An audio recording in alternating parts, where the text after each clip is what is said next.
We're talking about that fat that just won't move off of your stomach when you've lost your weight, you've got to your goal weight, or like me, I was getting ready for one of my fitness shows and I just couldn't get my lower belly fat to go away, and sure enough, it was one of these 3 causes. When I fixed it, completely flattened my abs out. Right. So it really is, these 3 things, these tips are awesome. So wait till you hear these.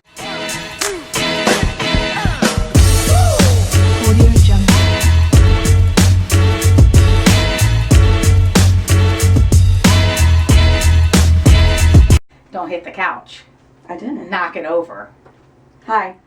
Okay, today what we're going to talk about is we're going to talk about 3 types of belly fat. You want to introduce yourself? No, they know us by now. Oh. We want to talk about 3 types of belly fat that's not there from being overweight. Right. So we're not talking about you have 70 pounds that you need to lose. So when you have 70 pounds to lose, everything's fat. Right, exactly. Right. We're talking about that fat that just won't move off of your stomach when you've lost your weight, you've got to your goal weight, or like me, I was getting ready for one of my fitness shows and I just couldn't get my lower belly fat to go away, and sure enough, it was one of these 3 causes. When I fixed it, completely flattened my abs out. Right. So it really is, these 3 things, these tips are awesome. So wait till you hear these 3 tips. So I'm going to go for number 1. This is like the last 10 to 15 pound range. Exactly. Where you're almost there, everything's so close, and then you just have those stubborn, can't get rid of that belly fat spots. Exactly. Or you don't actually have 10 to 15 pounds to lose. You just have this pooch that will not go away on your lower belly. You don't know what the cause is, and that's what we're going to tell you today. Right, where you're skinny fat. Yeah, you got skinny fat. Exactly. All right, so the 3 types of belly fat that aren't there from just being overweight. Number 1, love handles. So that's the one I'm going to go over with you today. Now, 2 reasons of love handles. Number 1, you've got a sweet tooth. So what you want to do with that is you want to make sure that you have a higher fat diet. You want to make sure you take your flax oil or fish oil, at least 2 of those a day. If you've ever noticed, if you have a couple spoons of peanut butter, which is a high fat food, it usually craves your sweet cravings. It's because of the fat. So you definitely need to add fat into your diet. More olive oil, olives, peanut butter, cooking with avocado oil, using avocado mayo, that kind of stuff. So the fat increase will absolutely help you crave sweets less. And when we say add it in, we don't mean eat all that in addition to everything that you're already eating. Because a client did that one time to me on protein. She got on the scale and she was like, it went up a couple pounds in a week. And she was like, I'm doing everything you told me to. I'm eating all the protein. And I looked at her and I was like, are you eating more protein, or are you eating more protein on top of everything else you were already eating before? Can't do that. And she was like, on top of everything else. Okay. So I don't mean open up a jar of peanut butter. Don't keep eating sweets. Don't dig into a jar of peanut butter and then blame me because you went at it with a spoon in the peanut butter jar. So don't add a bunch of fat on top of your sweets. That's not gonna help. You're trying to substitute this and not have right. We're trying to replace. Right. With so whenever you got too many sweet cravings, you are not eating enough fat. So that's the first thing. Second thing, love handles are caused from sitting for too long periods of a time. So let's say you're at work, you're sitting for too long. You want to get up about every 10 minutes, every hour to 2 hours. Every 10 minutes? Sorry. You want to get up about every hour to 2 hours and walk for 10 minutes. Exactly, I'm going to get you fired. Worst employee ever. Every 1 to 2 hours, you want to get up and walk for about 10 minutes. And then this helps the body not get so compacted in your chair, seated all day long for an 8-hour job. All right. Second type of belly fat is what we call the stress belly. And this is where you have more fat concentrated around the belly button area. Good. So it's like that rubbery pooch that circles your belly button and you just can't get rid of it. This is from too much of the stress hormone cortisol being produced. And so the best way to counteract this, in addition to trying to de-stress, but let's face it, that's not usually possible, the best way to actually de-stress your body from the inside out is to work on getting more sleep.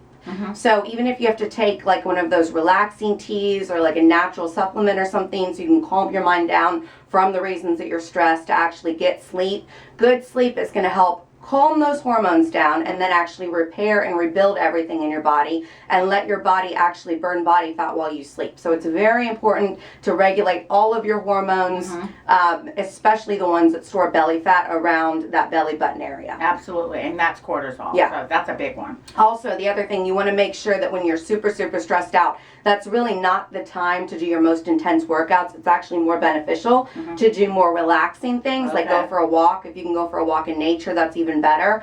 But when you're already stressed, you don't want to overstress your body. That's where people get sick, or it just makes the problem worse. Exactly, exactly.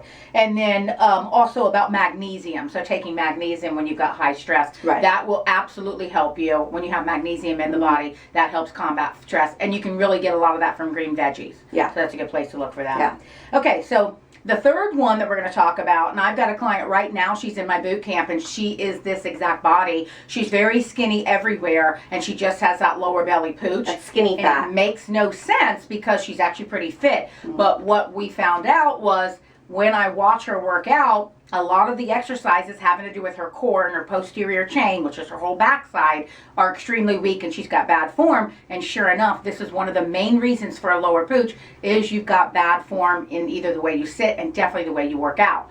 So one of the big things you want to do with that is you've got to concentrate more on doing your ab exercises and your back exercises so a little bit slower with much, much better form, and work on that. And one of the things that I tell people to do to like teach them how to have good form and what to do with their belly and how to contract those muscles Is? think about sucking your belly button into your spine and making that whole front of your belly section concave.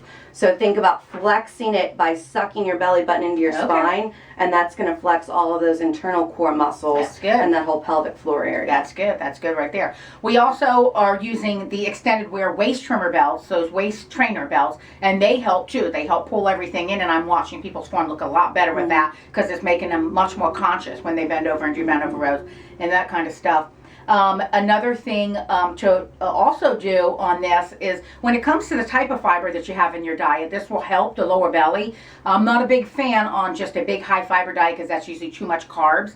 And so the type of fiber you want to do is you want to do a big green veggie salad every day, 8 to 9 cups. But when you do a big 8 to 9 cup salad, that sounds like, oh my God, that's so much. You take a pair of scissors and you cut it down and it just fills your bowl. So it's actually not that much at all. So you want to do a really large salad once a day, once every other day for sure. That high fiber just starts to move everything out of there, and it really helps the colon and everything reduce inflammation. So some of that can be inflammation as well. Watch out for those fiber breads and those fiber bars, things don't that want have that. added fiber. Yeah, we don't want I that. ate 2 of those one time, and I had to put a sweatshirt on for the rest of the day because I looked like I was 6 months pregnant. There you go. So it was 2 fiber bagels. Yeah. I thought I was being good. I was eating fiber bagels and Not peanut good. butter, just like racing through my day. I had one for breakfast, had one for lunch, and then the sweatshirt had to go on because I looked totally preggo. Yeah, so that's not what we mean by Horrible. high fiber. So don't start making Yeah. moves like that. Not high fake fiber is fiber. from veggies. Real Yeah. fiber. Yeah, exactly. They're green veggies. Yeah. All right, Proper. that's it. Bye. Good luck.